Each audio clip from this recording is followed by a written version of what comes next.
حدیث کا غلط ترجمہ کرنا، کیا یہ نبی صلی اللہ علیہ وآلہ وسلم کی طرف غلط بات منسوب کرنا ہے؟ اگر تو غلط ترجمہ دیکھیں، میں نے انجینئر صاحب پہلے بھی ایک میرا لیکچر بھی ہوا ہے قرآن کے غلط تراجم کے حوالے سے. غیر مسلموں کی ڈیمانڈ تھی کہ جی ہم مسلمان ہوتے ہیں تو ہمیں کہا جاتا ہے قرآن کے اتنے ترجمے، ہم کون سا ترجمہ پڑھیں کون سا. میں نے بتایا ترجمے ایک ہیں.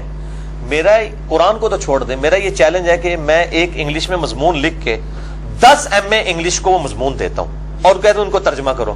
کیا 10 کے 10 ایک جیسا ترجمہ کریں گے؟ لیکن مفہوم ایک ہوگا. بسم اللہ الرحمن الرحیم کا ترجمہ کوئی کرے گا اللہ کے نام سے شروع، کوئی کرے گا شروع اللہ کے نام سے، کوئی کرے گا شروع کرتا ہوں اللہ کے نام سے. تو سارے اللہ کے نام سے شروع کر رہے ہیں، شیطان کے نام سے کوئی نہیں کر رہا. تو ترجموں سے ایسا کوئی فرق نہیں پڑتا اگر تھیم وہیں پہ ہے. اگر کوئی بالکل الٹ دیتا ہے تو وہ تو تعریف کر رہا ہے حدیث میں بھی اور قرآن میں بھی، اور وہ مجرم ہے اگر کوئی ایسے کر رہا ہے. غلط ترجمہ مطلب جس طرح بریلویوں نے شبیب برادرز میں صحیح مسلم کی حدیث کا ترجمہ انہوں نے غلط کیا ہے. فی قبری کے الفاظ تھے کہ نبی صلی اللہ علیہ وسلم کی مبارک قبر میں، فی قبری کے الفاظ ہیں، قبر میں سرخ چادر بچھائی گئی. انہوں نے ترجمہ کر دیا قبر پر سرخ.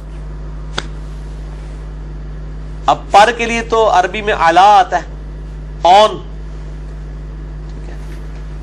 آن دا گریو، ان دا گریو، بڑا فرق ہے. عربی کے الفاظ ہیں ان دا گریو، یعنی فی قبری، ان کی قبر مبارک میں سرخ چادر بچھائی گئی، اس لیے کہ وہ آپ سے کے استعمال میں بھی تھی، اور وہ روایت کمزور ہے ترمذی کی کہ سرخ کپڑا نہیں مرد پہن سکتا، کمزور ہے. وہ یعنی مٹی جو ہے آپ سے کے جسم مبارک کے ساتھ نہ چھوئے، تو اس کے لیے قبر کے اندر چادر بچھائی گئی، اس کے اوپر آپ سے کا جسم مبارک رکھ کے آپ کو دفنایا گیا. انہوں نے ترجمہ کر دیا قبر پر چادر. حالانکہ ایک عام اسٹوڈنٹ کو بھی جس کو عربی آتی ہے، اب تو سافٹ ویئر بن گئے، ایک طرف عربی ڈالیں تو 50 زبانوں میں ترجمہ، 1000 زبانوں میں کر دیتا ہے سافٹ ویئر. یہ تو بیسک عربی ہے، الا قبری ہی اور فی قبری ہی، زمین آسمان کا فرق. ترجمہ غلط کر دیا. تو دوسرا ان کے خلاف بھی یہ سرخ چادریں تو نہیں بچھاتے، یہ تو سربس بچھاتے ہیں، تو خلاف سنت چل رہے ہیں، تو وہ ان کے لیے دلیل بھی نہیں ہے. تو اس طرح کے اگر کوئی ترجمے غلط کرتا ہے تو بے ایمان ہے جو بھی کر رہا ہے، اور کرتے ہیں، مجھے پتا ہے علماء کرتے ہیں یہ بے ایمانی، اور یہ علماء ہی کرتے ہیں. یہود کے بھی علماء ہی کرتے تھے، ہمارے بھی علماء ہی کرتے ہیں، کیونکہ وہی خرابیاں اس امت میں آنی ہیں. اچھا سر، ایک سوال یہ ہے کہ ضعیف حدیث کا ضعف نہ جانتے ہوئے اس کو بیان کرنا، اور ایک ہے کہ ضعیف حدیث کو اس کا ضعف جانتے ہوئے بیان کرنا، کیا یہ دونوں باتیں ایک جیسی ہیں؟ نہیں، ایک جیسی تو نہیں ہے. ایک بندے کیا اس میں جو سیکنڈ ہے، کیا یہ نبی صلی اللہ علیہ وآلہ وسلم کی طرف غلط بات منسوب کرنا نہیں؟ دیکھیں، ایک بندے کو پتہ ہی نہیں ہے کہ یہ حدیث ضعیف ہے اور وہ بیان کر رہا ہے، تو ظاہر ہے وہ تو معذور ہے. ایون وہ کسی چیز کو بیان کر دیتا ہے جو حدیث بھی نہیں تھی، معذور ہے. لیکن اس کو یہ بھی کہا جائے گا کہ بھئی تو اللہ کے نبی کے بارے میں احتیاط سے گفتگو کر، مسلمان ہے. ایک عام انسان پہ تہمت نہیں لگائی جا سکتی، نبی کے اوپر تہمت لگائے گا؟ جب تک تیری تحقیق ہی نہیں ہے تو حدیث بیان کیوں کر رہا ہے؟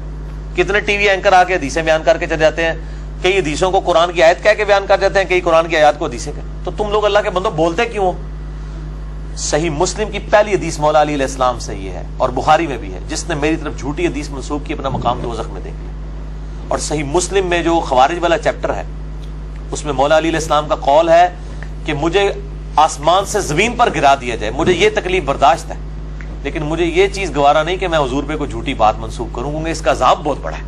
آسمان سے کوئی زمین پہ گرے تو دنیا میں ہی اس پہ تکلیف ہے نا، لیکن جس نے حضور پر جھوٹ باندھا، بخاری مسلم کی حدیث ہے، ایسا مقام اپنا بندہ دوزخ میں دیکھ لے. تو تحقیق کرنا خود ضروری ہے، خود تحقیق کیے بغیر بیان کرنا ہی مجھ جرم ہے. صحیح مسلم میں حدیث ہے کسی شخص کے جھوٹا ہونے کے لیے یہ کافی ہے کہ وہ کوئی بات بغیر تحقیق کے سنی بات کو آگے کر دے. لیکن اگر کسی غلطی سے ہوگی توبہ کر لے. دوسری طرف اگر کسی کو پتا ہے روایت ضعیف ہے، اب اس کا موقف جس طرح ہمارے تبلیغی جماعت والے بھائیوں کا یا بریلویوں کا، دیوبندیوں کا ہے کہ جی وہ ضعیف حدیث فضائل میں قبول ہوگی، ٹھیک ہے، مجھے پتا ہے کچھ محدثین کا بھی یہی موقف ہے، لیکن امام مسلم کا موقف یہی ہے کہ حدیث یا تو الترغیب و ترہیب کے لیے ہوتی ہے، یا حلال و حرام کے لیے ہوتی ہے، یا امر بالمعروف و نہی عن المنکر کے لیے ہوتی ہے. اس لیے حدیث کے معاملے میں احتیاط کرنی چاہیے کہ ضعیف روایتیں، اور امام مسلم کہتے ہیں کیا صحیح حدیثیں کم ہے کہ آپ ضعیفیں لے رہے ہو؟ صحیح مسلم میں جو 92 نمبر روایت کے انڈر انہوں نے یہ ساری بات مقدمے میں لکھی ہے. تو اب جن کا موقف ہے ضعیف روایتیں فضائل میں کہتا ہوں فضائل تک بھی رہتے تو بات ٹھیک تھی. یہ عقیدے بناتے ہیں. ٹھیک ہے, انگوٹھے چومنے والی روایت بعض محدثین کے نزدیک تو ضعیف ہے, بعض اس کو موضوع بھی کہتے ہیں. وضع کی گئی روایت. اب اسے وہ عقیدہ بنا رہے ہیں کہ جو انگوٹھے چومے گا اس پہ شفاعت ہوگی. صرف انگوٹھے چومنے تک رہتے تو بات ٹھیک تھی. درود شریف سے بھی معروم ہو رہے ہوتے ہیں. درود شریف پڑھیں, اور صحیح مسلم حدیث ہے جس نے اذان کا جواب دیا اس کے بعد درود شریف پڑھا اور الوسیلہ والی دعا مانگی تو اللہ تعالیٰ اس کے لیے میری شفاعت کو حلال کر دے گا. تو شفاعت کو حلال کرنے کا یہ طریقہ ہے جو بخاری مسلم میں آیا ہے, الوسیلہ والی دعا, اذان کا جواب اور درود شریف. آپ بتا رہے ہیں انگوٹھے چومنے والا جس میں نہ دعا ہے, نہ درود شریف ہے, نہ الوسیلہ والی دعا ہے, نہ اذان کے جواب کا آپ ذکر. جب آپ سنت کو پیچھے کر رہے ہیں تو پھر اس طرح کی چیزیں. تو انگوٹھے چومنے والی روایت جو ہے یہ یعنی یہ وضع کی گئی روایتوں میں سے. جیسے ابن جوزی کی کتاب ہے الموضوعات, وضع کی گئی بڑی بڑی حدیثیں. ابن جوزی نے المتوفى 597 ہجری انہوں نے ایک کتاب لکھی ہے یزید کے رد پہ. ایک انہوں نے الموضوعات, بڑی بڑی وضع کی گئی روایتیں. اور میں نے پچھلی دفعہ بھی وہ بول ٹی وی والے چینل کو رسپانس کرتے میں نے کہہ دیا تھا کہ ابن جوزی کی کتاب الموضوعات میں یہ روایت ہے.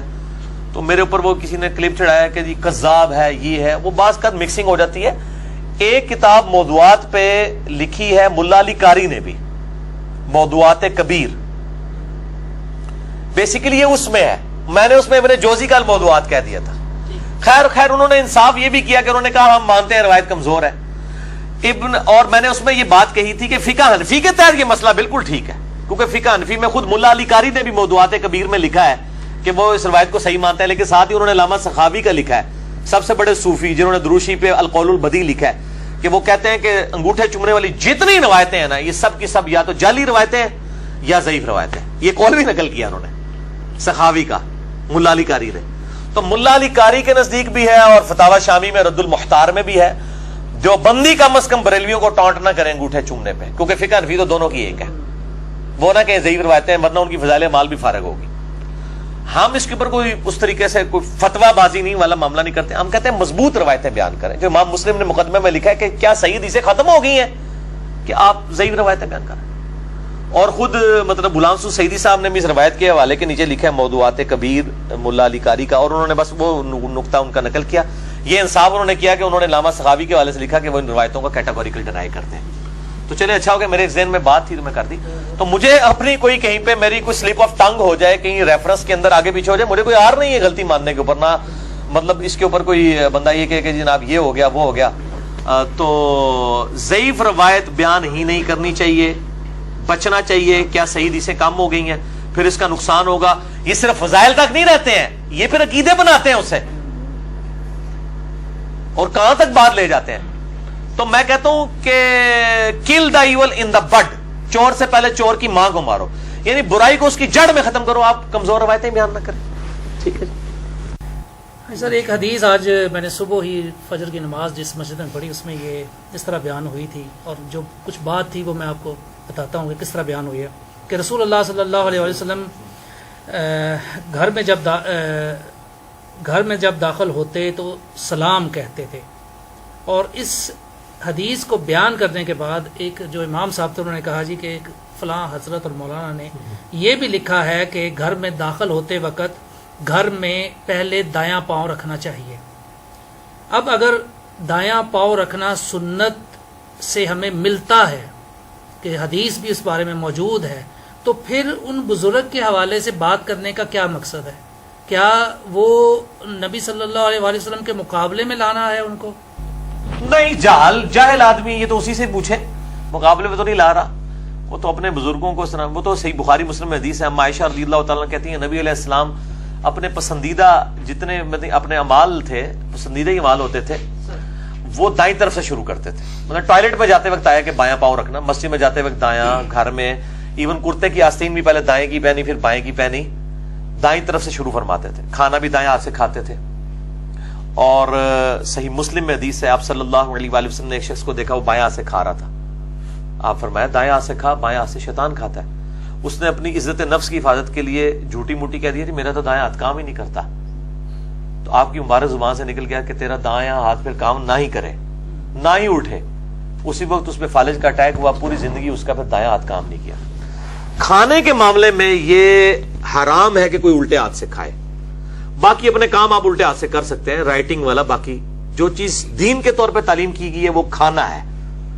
جوتی بھی اگر آپ الٹی پہلے پہن لیتے ہیں حرام نہیں ہے, خلاف سنت ہے. اور خلاف سنت بھی گناہ والی درجے میں نہیں ہے, افضلیت غیر افضلیت ہے. وہ تو ہم اب جو کپڑے پہن رہے ہیں یہ کون سے سنت کے مطابق ہے؟ آپ سے ہم نے تو کرتا اور تہمد استعمال کی ہے. ہم چلے کرتا تو پہنا ہوا لیکن شلوار استعمال کرتے ہیں. تہمد بھی میں کبھی کبھار باندھتا ہوں سنت پوری کرنے کے لیے. تو جن سنتوں کو ایز اے دین تعلیم فرمایا آپ صلی اللہ علیہ وآلہ وسلم نے, اس سے آپ نہیں وائلیشن کر سکتے. تو دائیں جوتی پہننا, دایاں یہ کرنا, پہلے یہ دایاں کرنا, یہ وہ ساری چیزیں جو ایز اے دین اس طرح فرض نہیں کی گئی ہیں آپ کے اوپر, افضلیت والے معاملات ہیں. جو فرض کرنا تھا اس پہ وعید سنا دی کہ دائیں ہاتھ سے کھاؤ, بائیں سے شیطان کھاتا ہے. کہیں آپ کو نہیں ملے گا کہ ٹوائلٹ میں پہلا دایاں قدم نہ رکھو کیونکہ شیطان دایاں رکھتا ہے, تم پہلے بایاں رکھو. اس طرح کا کبھی کمپیریزن نہیں ملتا. ٹھیک ہو گیا؟ اس میں سر جو مقصد ہے نا سوال کا وہ یہ ہے کہ جب ایک چیز حدیث میں موجود ہے, جیسے آپ نے ابھی کہا کہ دین ہو گیا, وہ چیز دین میں داخل ہو گئی, اس کو ایک بزرگ کے نام کے ساتھ بتانا, یہ کیا معنی رکھتا ہے؟ یہ جہالت کا ثبوت ہے. الیاس قادری صاحب کو میں سن رہا تھا, انہوں نے کہا کہ جلال الدین سیوطی شرح الصدور میں لکھتے ہیں. جلال الدین سیوطی نبی علیہ السلام کے 900 سال بعد ایک مولانا صاحب آئے, 911 ہجری میں فوت ہوئے, صوفی. پچھلے 900 سال میں کسی نے یہ بات نہیں نکل کی. اور آگے کیا لکھا کہ وہ لکھتے ہیں کہ حضرت جو اسرائیل علیہ السلام تھے, ملک الموت, وہ انسانی شکل میں حضرت موسیٰ کے پاس آئے تو حضرت موسیٰ نے ان کو تھپڑ مارا, ان کی آنکھ نکل گئی. یہ حدیث بخاری کے اندر موجود ہے. اور وہ کہتے ہیں کہ جلال الدین سیوطی فرماتے ہیں ان کو پتہ ہی نہیں کہ بخاری کی حدیث ہے. تو اللہ کے بندے جڑے بیچارے ایڈے مطلب لا علم لوگ نے, انہوں نے بینیفٹ آف ڈاؤٹ دو, انہوں نے سمجھاؤ کہ اللہ کے بندے تواڈے بزرگاں نے نہیں دسیا بلکہ اے حدیثاں نے. تو کئی وہ بخاری مسلم کی احادیث کو بزرگوں کی کتابوں سے بیان کر رہے ہوتے ہیں. حدیث بخاری مسلم میں لکھتے ہیں, امام غزالی لکھتے ہیں کہ نبی صلی اللہ علیہ وسلم نے فرمایا. وہ امام غزالی تو نقال ہے, اصل میں تو امام بخاری ہیں جنہوں نے پوری سند پہنچائی ہے. ٹھیک ہے, تو وہ جہالت کی وجہ سے کرتے ہیں, ان کو ایجوکیٹ کریں آپ.